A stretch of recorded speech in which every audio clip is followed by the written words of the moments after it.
Hello అండి. ఈరోజు నేను మీకు ఒక మంచి టిప్ చెప్దామని వచ్చేసాను. యాక్చువల్‌గా ఈ టిప్ నేను ఒక 2, 3 నెలల ముందే చెప్పాలి. కానీ ఒక్కొక్కటి లిస్ట్ ఔట్ చేసుకుంటూ రావడంలో టిప్‌కి కొంచెం టైం పట్టింది. Welcome back to tip of the day. ఈ రోజు టిప్ ఏంటి అంటే మనలో చిన్న పిల్లల దగ్గర నుంచి పెద్దవాళ్ళ దాకా అందరిలోనూ కామన్‌గా ఫేస్ చేసే ప్రాబ్లమ్స్‌లో మోస్ట్ ప్రయార్ ప్రాబ్లమ్ ఏంటంటే బెడ్ వెట్టింగ్. పక్క తడపడం.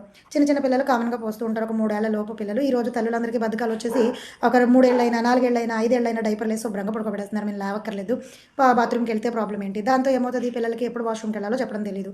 సో, ఆటోమేటిక్‌గా ఆ డైపర్స్ తీసేసిన తర్వాత కూడా వాళ్ళకి బెడ్ వెట్టింగ్ అనేది అలవాటయిపోతుంది. సరే, ఇప్పుడైతే డైపర్స్ ఏసేస్తున్నారు అంటున్నారు. మరి పాతకాలంలో కూడా ఉండేది కదా! అంటే అవునండి.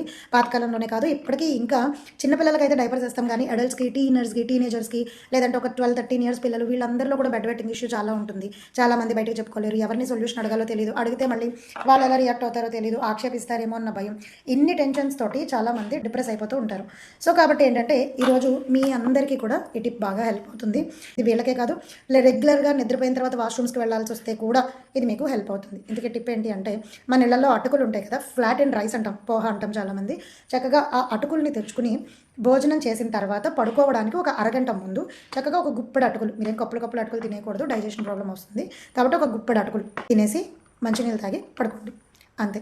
మాక్సిమం రోజు ఇలా కనుక మీరు చేస్తే బెడ్ వెట్టింగ్ ప్రాబ్లమ్ అనేది 80% వరకు క్యూర్ అయిపోతుంది.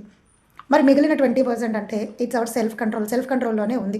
చక్కగా బ్లాడర్‌ని హోల్డ్ చేసేయడం అలవాటు చేసుకుంటూ ఉండాలి. మార్నింగ్ టైంలో రెగ్యులర్‌గా వాష్‌రూమ్‌కి వెళ్ళేటప్పుడు వెయిట్ చేయడానికి ట్రై చేయండి. మరీ బాగా బీభత్సంగా కడుపు నొప్పి వచ్చేసేదాకా వెయిట్ చేయమని నేను చెప్పట్లేదు.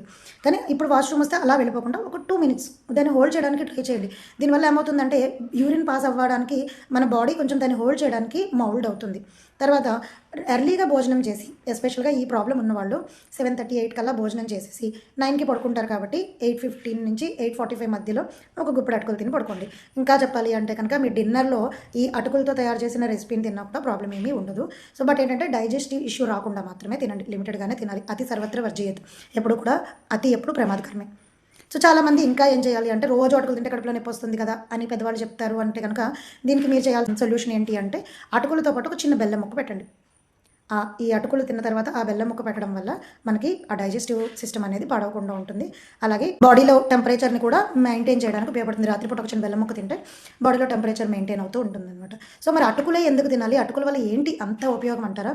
యాక్చువల్‌గా ఈ అటుకులు మనం తిన్న తర్వాత మన బాడీలో ఉన్న ఎక్స్‌ట్రా తేమ ఏదైతే ఉందో, ఆ తేమని అది పీల్చుకుంటూ ఉంటుందనమాట. అందుకే సో, మనం తాగిన లిక్విడ్ గానీ, ఇది గానీ excess of amount of liquid ఉంటే ఈ అటుకులు తినడం వల్ల ఈ అటుకులు ఆ తేమని పీల్చుకొని మన బాడీని రిలాక్స్డ్‌గా ఉంచుతుంది.